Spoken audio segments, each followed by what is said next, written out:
Hi guys, so today I'll be sharing you my experience during my medical examination at St. Luke's kasi marami ako napapanood na vlogs and I would say that my experience is really different from them kasi yung sa kanila parang feeling ko pinalad sila and mine I'm not really because I've been through a lot. I can say that I've been through a lot. So first off, nag-rent kami ng I'm sorry. Nag-book kami ng hotel sa Casa Bucobo. Malapit lang siya sa St. Luke's. It's just 3 minutes away. So, which is good kasi if ever na we need some papers or documents na I was not able to bring, pwede kong lakarin. And then, my husband can wait me there kasi hindi naman siya pwedeng pumasok sa loob.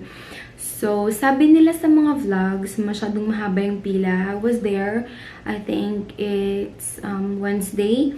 And then, around 2 a.m. nandun na ako. So, I was the second person in line. Bandang 4, or 4:30, around that.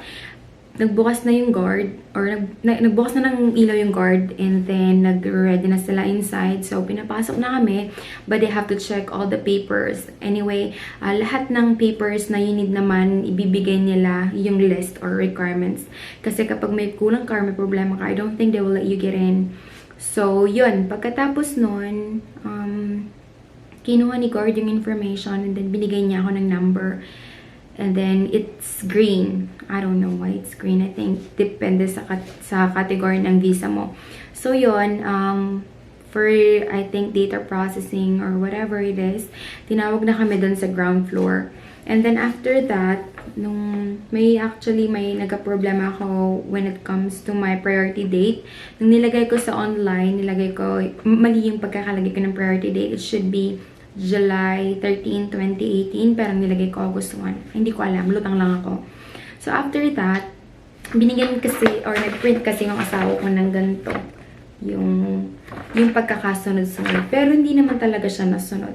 Anyway, after mo sa ground floor, pupunta ka na dun sa 5th floor, which is kung saan ka magbabayad, 17,025 pesos. Pagkatapos mo magbayad, i-instruct ka nila kung saan ka susunod na pupunta.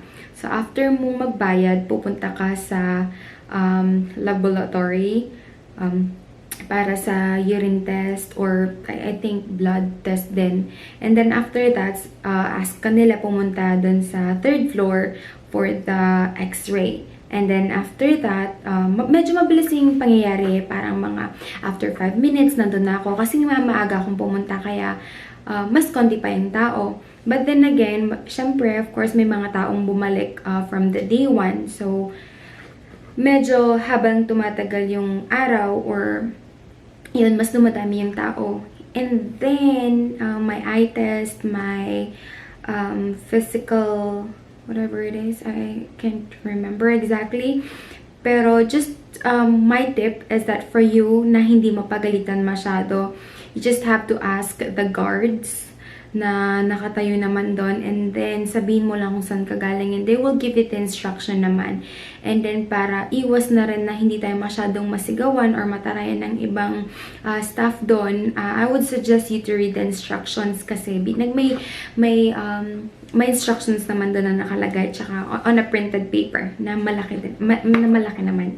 So, after nun, yung sinasabi ko kung saan ako masyadong nahirapan or wait, I skipped a part.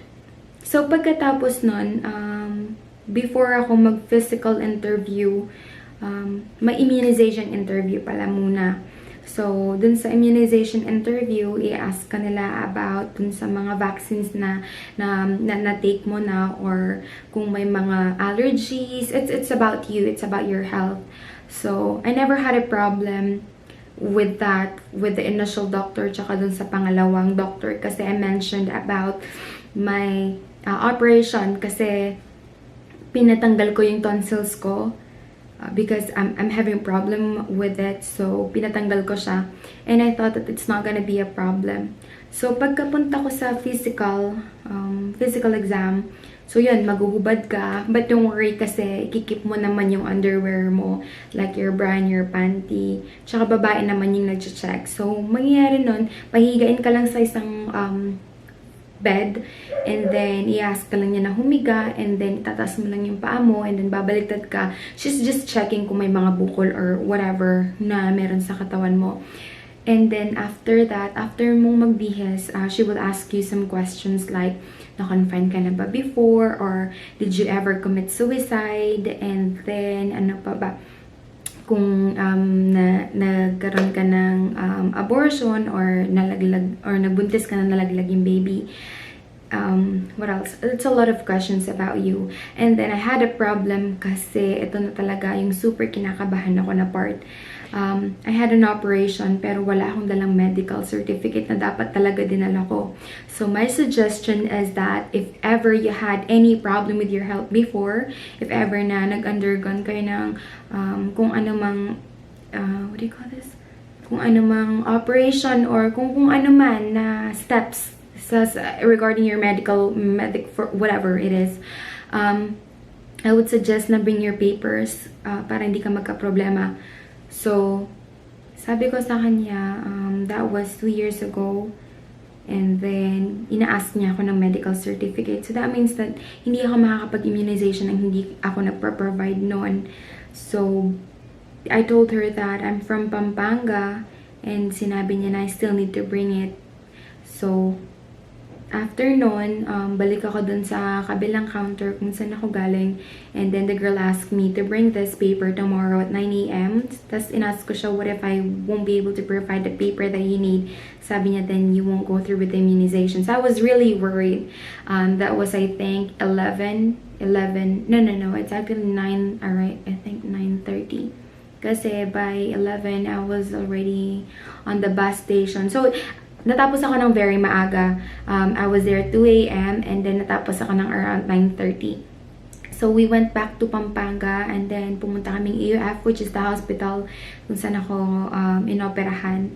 And then, the problem is, the problem that I really had is that, pagdating ko doon, I went to, masing tawag doon, medical, kung saan ka kumuha ng medical certificate. And then, so hinanapin nila yung pangalan ko. And yung pangalan ko doon is yung pangalan ko nung hindi pa ako married. So, I knew it na magkakaproblema talaga ako. I asked them to change it for me, if they could change it to my married name, but they can't do it. So, after that, I had to ask my ENT to have it signed. But the problem is my ENT wasn't around. My ENT is on leave. So, I asked her, a reliever na mag-sign ng paper. So, yun, I was able to get her signature, and then pumunta ako dun sa hospital, dun sa executive, I can't remember, sorry. So, yun, dun ako